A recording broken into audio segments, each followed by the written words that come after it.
Welcome to the Rock Solid Families podcast. I am Linda Hutchinson here with the retired teacher, Merle. How are you? Retired teacher. Yeah. I mean, after 32 years. Interesting you bring that into my title. Why? What do you mean? Retired teacher? Well, because you don't have to have that angst and anxiety about the beginning of school that's coming up. That's true. Like all the other teachers talking about the start of the school year. I'm glad. You know, it's kind of a bittersweet thing, right? Like I definitely would celebrate the career, but you know, like I never liked the start of the school year. From the time I was 6 years old, I would get half sick at the start of the school year. That's where kind of your anxiety started, wasn't it? Yeah, it was one of the reminders. So, yeah, I never looked forward to the start of the school year, and that's where we are. Yeah, and so that's actually what our topic is about. Starting the new school year off right. And so it's crazy that this show is going to post the end of July, and there are kids in our community that are starting school this week. Yeah. It's still in July and they're starting school. I thought, come on, at least have them on August 1st. So it sounds better than July, you know, with 30th or whatever. It's crazy that we're starting school in July. Did you like school, the start of the school year? I loved school. You're so weird. Now, here's the thing. I love school as a student. You make me feel really bad now. I loved school as a student, which is why I wanted to become a teacher, because I love school so much, right? I wanted to be a teacher since I was a kid. Is there medicine for that? Like, what can you do for that? And this new school year was always so fun because you had your new school supplies and you had your new backpack. Gosh, and guys, we are on two different planets. Now, I will tell you this. When I was a teacher, I did like the beginning of the school year because there was new students, and I didn't like bulletin boards. I'm just going to admit. That's why I didn't become an elementary school teacher, because I didn't have a creative bone in my body. So new bulletin boards were always where anxiety came from. And then I kind of figured that out. And then it was like, yeah, I can't wait. But yes, I love school even more when we're not teaching and we don't have to go, and our kids do. So. I liked the school year once it got into the swing of things. Like the transition into it, just because there's a lot of new stimuli out there at the start of the new school year. Yeah. The new teachers, like as a student, the new teachers, the new subject matter, the new kids that you're going to be around, the new plan that you have to go through to figure out where your classes are. Like there was just a lot of new. And so, but once I got that down, you know, I was always okay with school, but I didn't really like the start at all. Now, we haven't mentioned sports in there, and since I played a fall sport, I played volleyball, and then I coached volleyball, it actually was anticlimactic because I had already been in the school like a whole month before the school year started, whether it be as a player or as a coach. And so really it was kind of like, let's get going so we can get into some games and stuff, because we had just been doing a horrible amount of practice and conditioning. I didn't ever do a fall sport. And so that's true. Like you're already in there and just being around the school because of practices and all of that. So the school thing is almost old hat by the time the school year starts. So what we want to do is we want to walk alongside you as parents, and even as some students if they're listening, and really like, how can we start this new school year off right? And so that's where we're going to get into. But before we do, we need to thank our sponsors. Let's thank our sponsors. Let's thank Maxwell Construction, Casey's Outdoor Solutions, and the Hoosier Ice House. So thanks to those guys for sponsoring the Rock Solid Families podcast. Again, thanks to all of you who just support what we do at Rock Solid Families along with the podcast.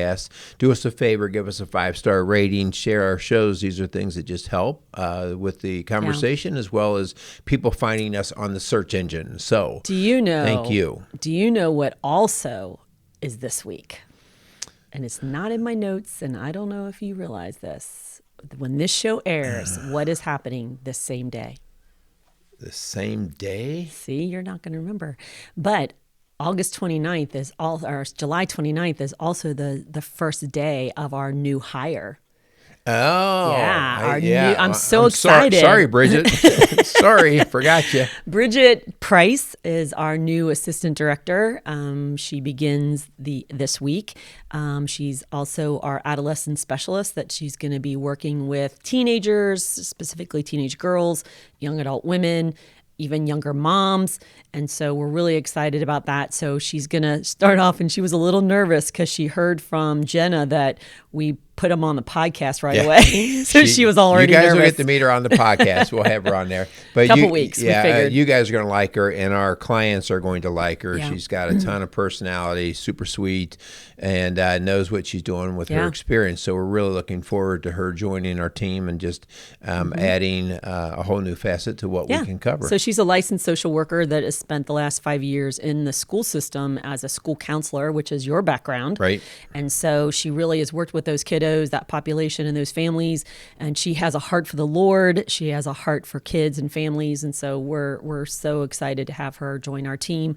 So welcome, Bridget, and just be prepared because you are going to be on here in a few weeks. You're next. And we're excited about that. We were teasing her about that at a little lunch the other day. She was like, you could tell she wanted to get prepared. I'm like, oh no, we just start firing bullets at you. We are going to have to give her some questions to think about. We're not going to have to. This isn't going to be like speed round, is it? Oh, I think it should be on the hot seat. Bridget, I will get you some questions. On the hot seat, Bridget. I will get you some questions. But anyway, that's an exciting announcement and if you are in need of an adolescent specialist or want to schedule with Bridget, her schedule is out there by the time you listen to this. You can go to rocksolidfamilies.org and you can just click on make an appointment, which is the bottom of every page, and you can see more information about her or Merle or I. If you're unfamiliar with Rock Solid Families, we are a faith-based coaching organization in the greater Cincinnati, Ohio area in Southeast Indiana. And so we see clients in our office in St. Leon, Indiana, or through Zoom all over the country. And so if there's a way that we can help you, connect with us. Yeah. All right, let's get into the show. Let's get into school. So we are going to help give you guys some tips. These are not tips from a textbook. These are because we spent a lot of time. Gosh, I was doing the math. I got like over 50 years of schooling in me.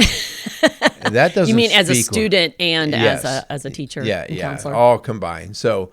The point here is just like, here are some things that we know will help you and will work. And many of the things you probably do or you kind of are aware of, but maybe just have not made the move to get them implemented. So the first thing, hon, you've been much better at this thing than I am as just how we're wired, but is finding a consistent routine from the get-go. And so if you're listening to this, you want to start these consistent routines ASAP, like even before the school year. And so these are bedtimes, right? Like the idea that you're going to start putting them to bed at 8 or 7:30 or 8:30, whatever it is. Like start doing those kind of things now. And what are some other routines that you've thought to be very important? Well, I know Jenna's going to be listening to this, and she was telling this story the other day. Before we even wrote this and before she ever heard us say this, she was trying to get her son into the routine because he's starting kindergarten. Yeah. And so she started this new bedtime routine. And the first night didn't go so well. Yeah.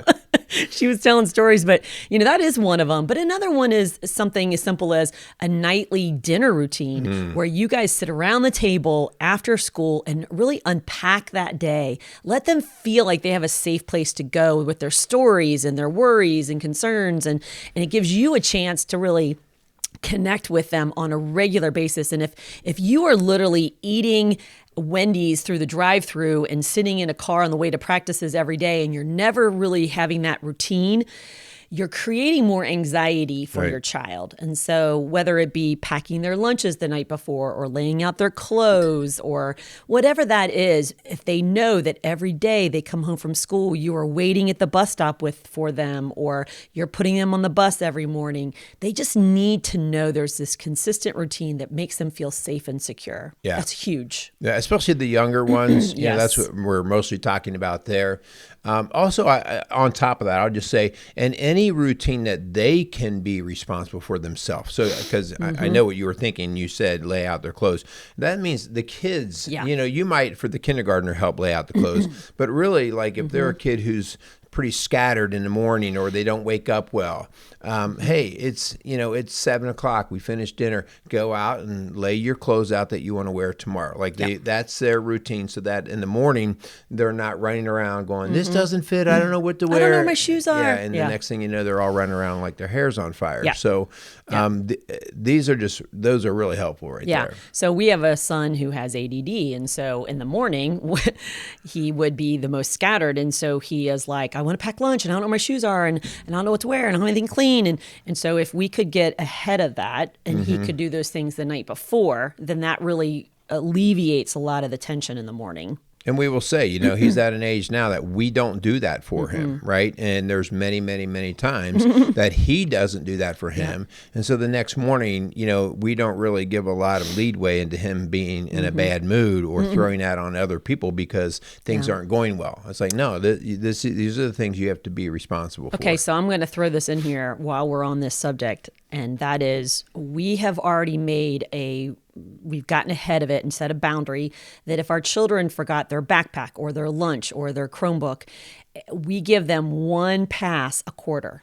And so we're not going to keep rescuing them because that's part of the problem is if they know that they don't have to be organized and they don't have to remember that you're going to jump in and drive it up and take care of it for them, they'll never get to that place. Right. So if you say, hey, school year's starting and I'm not going to keep rescuing you and bring your homework to you or bring your lunch you forgot. So let's make a plan. Let's set a routine because that's going to be something, you get one a quarter. And our son last year used it in the first week. I think he did that every quarter of the first week. But then I let him know, like, hey, this is it. This is your one and only for the semester. Yeah, and a little bit of that is, it is a little bit age dependent. And it also a little bit of the timing dependent. We're not really talking about that first week of school. Okay, there's a lot of other things going. And so if that very first week of school, your first grader forgets something, it's not the time to beat them over the head. No. There's a lot of other things. But once the routine gets going and it's all been established,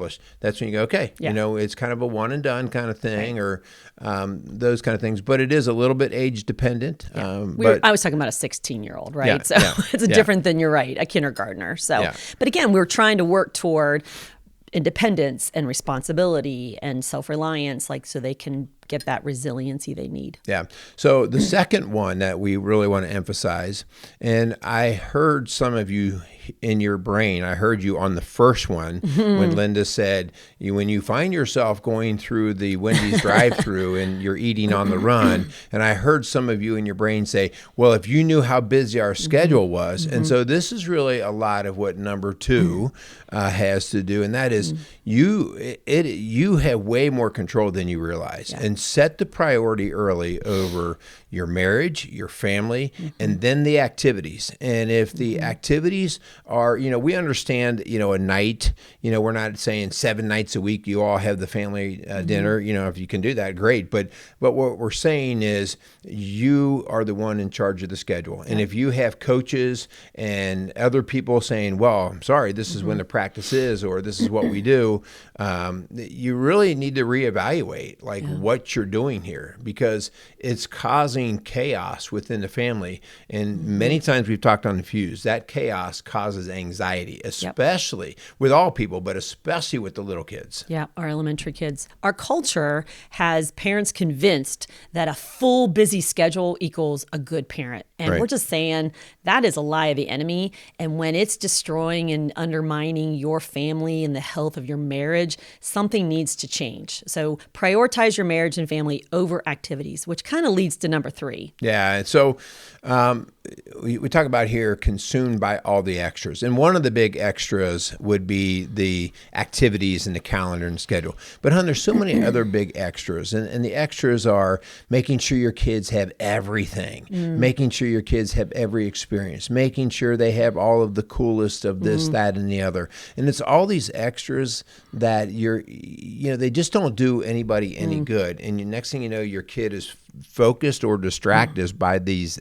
extras that are not related to really what's going on in the school. Yeah, when you say that, the stuff, okay, I have parents who say, I have to work 5 days of overtime because my kid is in select soccer, or I have to work every night and every chance I can overtime because my kids need shoes or whatever. And so sometimes we really think about what the kids want versus what they need. And so if all that overtime or all those extra strength training or extra practices are destroying the health and the family and the well-being of your child's emotional health, really don't get consumed in that. Don't buy that line. We were coaches and athletes in high school and college. And so we know that at the high school level, there is a demand for our students' time and focus.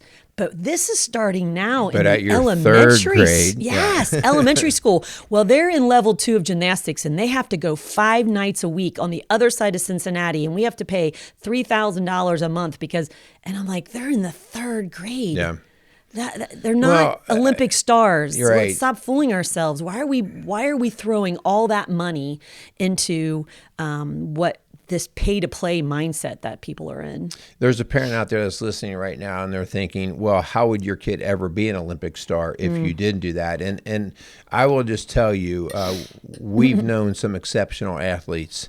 Very few have ever been that exceptional. And the very few that have ever been that exceptional, you knew in 3rd grade that they were that exceptional. And so what I'll tell you is that most of our kids are just not going to be there. They're going to be really lucky to play all through their high school years, just to be real honest. They'll get burnt out. And I think, I'm going to quote this wrong, but it's like less than 3% are going to play at the college level, right? And so the idea here is let them be kids. Honestly, the playing out in the yard, the digging holes and climbing trees, those things are actually going to fare much better at making a well-rounded person throughout their life. Yes, and I was just going to say that.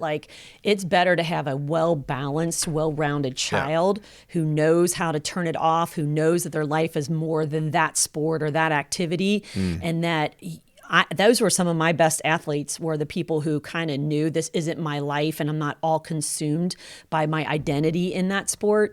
And so it's okay to say no.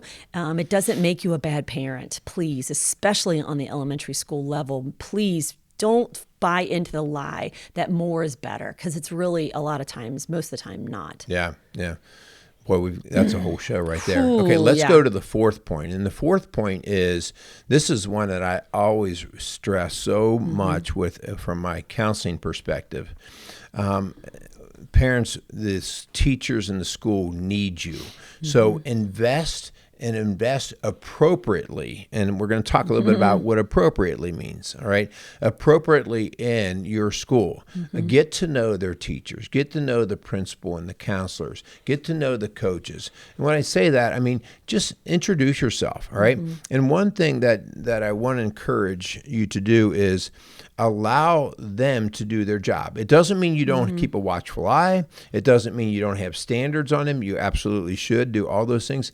But allow them to do their job, okay? If they were hired as a professional, allow them to do that, all right? And then when they speak, all right, so many, especially at the elementary level, but probably the high school too, from when I think back to that, teachers are not going to tell you the absolute truth unless they get permission to do it. In other words, when you say, how's my little Johnny doing in class? Oh, he's just fine. He's fine. And in fact, so you really have to lean into the teacher and say, listen, I'm not here to attack you. I've got your back. Tell me really how my kid is doing. Partner with them. Right? So that the teacher goes, oh, I've got a teammate here. So we're all in the interest of helping your kid. So lean into these school people and let them know you're on their team, and you both have the goal of making this kid's experience the best possible. Yeah, the spirit of synergy will help everyone win. It will help your child win. It'll help your school win. The teacher and you and your partnership will win. And so they need to know that you are on their team and that you want to partner with them. You're not against them. You're not going to, undermine their authority. This is a huge part of making a great, successful school year. Yeah. Okay, this next part I had to add. Yes, because I this just is felt like, man, this is so this is number 5, and number 5 is that idea of, you've all heard kids complain about, oh, Johnny is a teacher's pet. Oh, I want to know who Johnny is. You've been really talking about Johnny a lot. Johnny is like John Doe. He's the generic. What about here, right? Jane? What about Jane Well, Doe? okay, Jane, she's such a teacher's pet. Susie always sounds like the teacher pet to me. And so the Karen. She's a Karen. So the idea here, guys, is that person, they may come off as that, but I have to tell you, like over all these years, seldom does a kid start off with the idea of, I'm going to see if I can be the teacher pet. What happens is that they have a gift of having a relatively outgoing personality, and they have that gift of engagement, right? And so, and in other words, they know how to invest in other people. And connect. Yeah, and so what you have is you have so many kids who are maybe a little quiet, maybe a little more reserved, maybe they're more timid. And they go through the school year, and you can think of kids, I can think of kids that I hardly knew after 180 days of school because they would come in and hide practically. Yep. And so teach your kids from the very first day, before the school year starts, teach your kids to go into the classroom, put their stuff up, get settled, and just make contact with that teacher and just say, hey, now I have a teacher pet name too. Hey, Mrs. Smith, right? Hey, Mrs. Smith. Hey, hi, how are you doing? Right? Inquiring a little bit about them, because this is like day one. Yeah. And this is going to set up the relationship possibilities that can happen throughout the rest of that school year. Yeah. And as we've said this many times on our shows, but I'm just telling you, this is the gold ticket to your kid getting connected. And so it's not going to take long that the next thing you know, that teacher's going to spin it right back around and say, hey, Jane, how are you doing today? Right? And they're going to bring it back. And now I have two people investing in each other. Yeah. And so where does that pay dividends? Some days are great and it's like, oh, we're fine, we're good. But some days the kid comes in and says, oh, I'm just tired today. And the teacher has a new light bulb that goes off. Okay, well, hang in there today. We'll get through this together, And so they're buying into where each other has a need. And so, man, guys, teach your kids to invest into the relationship, and especially in this case, the teacher and the coach. Like, it's simple. How are you doing today? Yeah. So, Hun, as you're talking and telling that story, I was thinking of a couple, a mom and a dad, that we saw just this week at lunch. We were out to lunch, and it was a family that I taught. I taught 5 out of their 6 kids, and they did this so well. Yeah. Where they invested in getting to know you as a teacher and the parents partnering with you as a teacher in a school. And so I have such a fond memories of this family and their students and the connection that we had. But they were just those genuine kids who would get to know you, who would be a teacher's pet sometimes. They would help you if you needed them. But their parents had my back. I was just going to say that. They had your back. Yes, but I will tell you this. We built that relationship, and then several years into it, I remember very well the mom challenging me on something, okay? But she had earned my respect. I knew that she wasn't trying to undermine my authority. She had a legitimate question. Right. And I appreciated how she handled that. She came to me, she wrote me a letter, or I forget, that we didn't think we had email at the time. But she was the one that said, hey, I really have this question about this grade you gave or this project that you get assigned. And so I'm just kind of wondering about this because this seems over the top, or I don't even remember what the situation was. But I do remember her challenging me, but I did not take that as an attack. Because she had partnered with me, right? She invested in our family, as a matter of fact. And so that was just an example of, man, and 30 years later, I still remember that family. And I remember every one of those kids, and I loved that family. And that's what we're looking for. How do we partner together as a teacher and as a family to really help our kids succeed?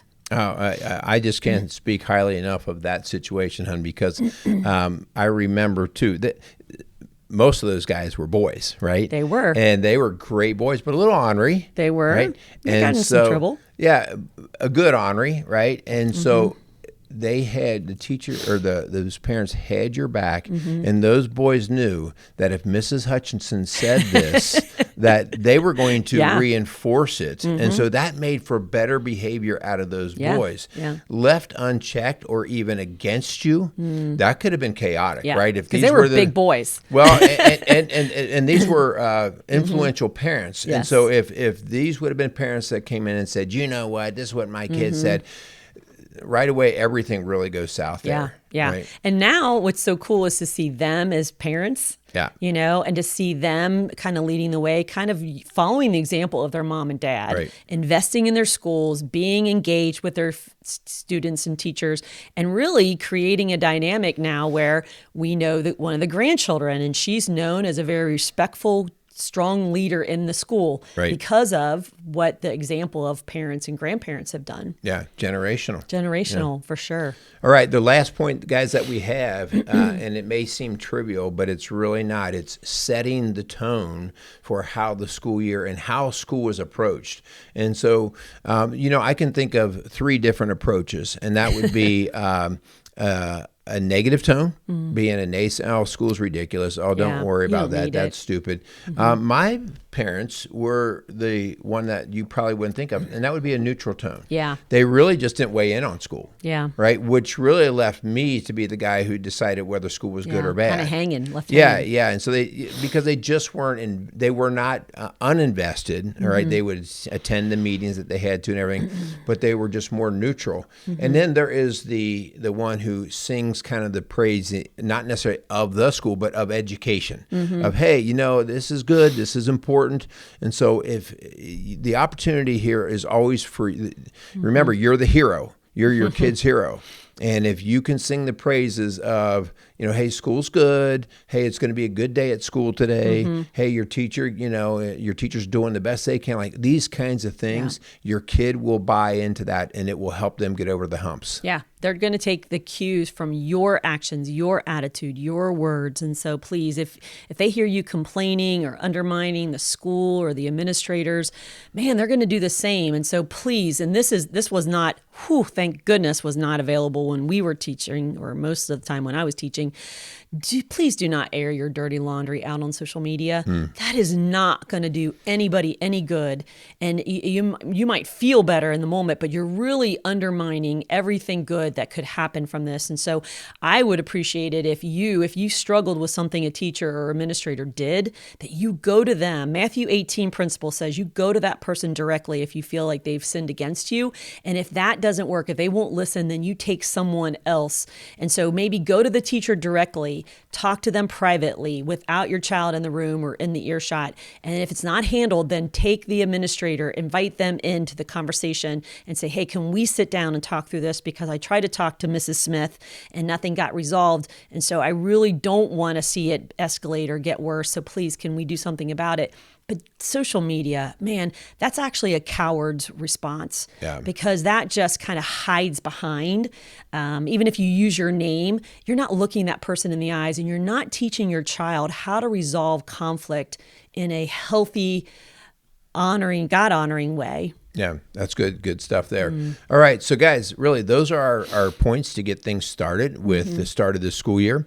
Many of these are not rocket science, so it's a matter of implementation, right? Execution. So we just ask you to be thoughtful and intentional about getting things rolling well for your family, for your kiddos at the start of the school year. So that is our challenge this week is as you are getting close to the start of the school year, be intentional about having some talk around the dinner table and laying out, well, what are the plans? What are the expectations going to be here for our family? Hey, while I'm thinking about it, part of your job as a parent is to lean into your child. And if there is anxieties, if there are fears, then talk through them. Maybe it's something as simple as, I don't know where to go to get on the bus, or I don't know how to do lunch duty or lunchtime. And so you could really work through some of those anxieties for them. And if you don't know the answer, then reach out to their teacher and say, hey, Johnny's so like scared about how lunch rolls. Can you help me? And so those are just some things with those routines of bedtime and dinner time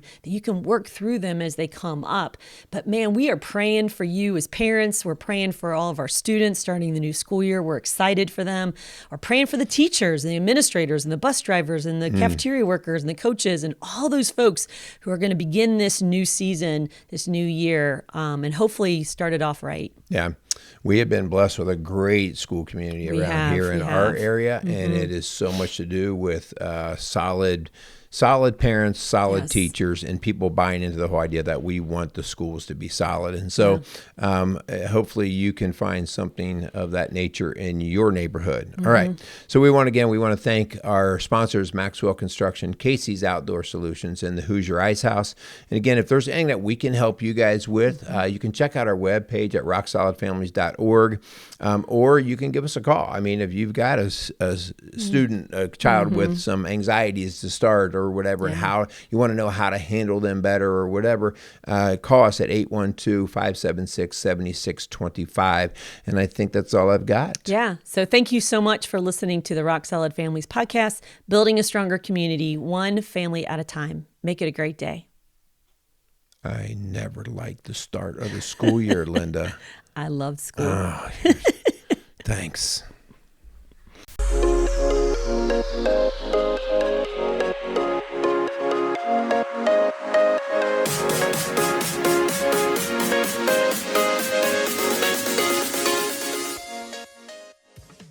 Rock Solid Families wants to thank Casey's Outdoor Solutions for sponsoring the Rock Solid Families podcast. Casey's has grown to be one of the largest and most unique garden centers and gift shops in the Cincinnati tri-state area. Whether you are looking to take on that next landscape project or simply add a little home decor to your house, Casey's has you covered. Located at 21481 State Line Road, Lawrenceburg, Indiana. Call them today at 812-537-3800.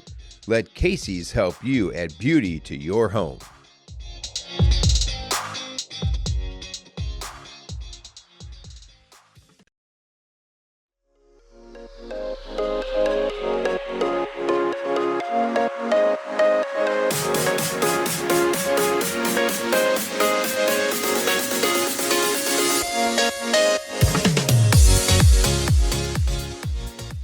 Rock Solid Families wants to thank Maxwell Construction for sponsoring the Rock Solid Families podcast. For over 30 years, Maxwell Construction has been a leader in turning dreams into realities, building schools, banks, restaurants, and many other commercial and public facilities. Maxwell Construction has made it their priority to not just build buildings, but to build into their community.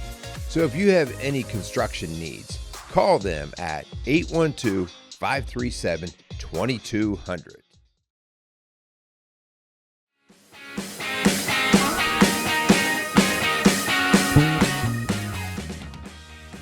Rock Solid Families would like to thank Hoosier Ice House for being a proud sponsor of the Rock Solid Families podcast. In the heart of historic Lawrenceburg, Indiana, the Ice House is at the corner of Vine and High Streets. The historic building evokes a feeling of comfort with spacious indoor and outdoor dining, a large bar, and comfortable dining areas. Large enough to host parties, yet intimate enough to feel like your favorite neighborhood restaurant. So thank you again for the Hoosier Ice House for sponsoring the Rock Solid Families podcast.